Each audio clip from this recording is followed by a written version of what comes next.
ولكن يبدو حتى بالنتائج الأخيرة للفريق الوطني سيتراجع. هناك ترتيب أيضا نختم به في النقاش، يعني ما يؤثر على الناس، ما يؤثر على جيوب الجزائريين.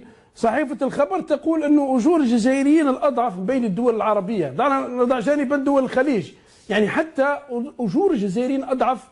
البلد الغني أضعف من الجارة تونس والمغرب. هل يعقل هذا الكلام؟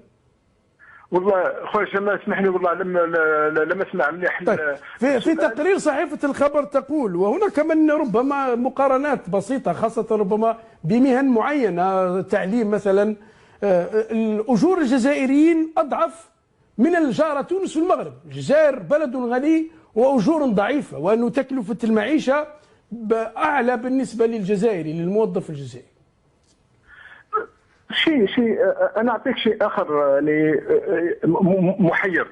عندنا يعني ديزيتيديا ناس راحوا للخارج الى فرنسا بامكانيات خاصه.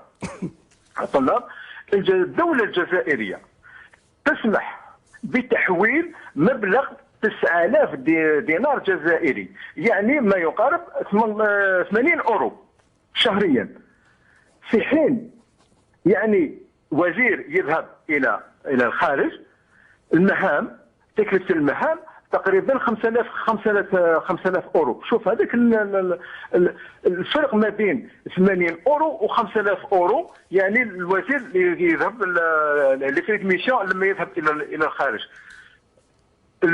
الطالب الجزائري اللي يذهب للخارج للدراسه يسمح له بتحويل 80 اورو.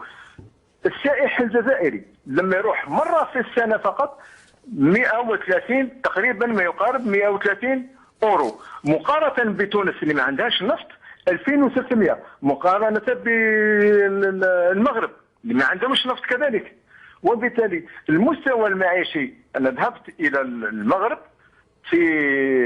كان لقاء مع ترانسبارونسي وشفنا في مراكش المستوى المعيشي المغاربه، يعني لي زانفراستركتور في سواء الرياضيه او الاخرى في المغرب. اصبحنا لما ذهبت الى المغرب اصبحت ارى ان المغرب هو اللي عنده البترول ومش الجزائر.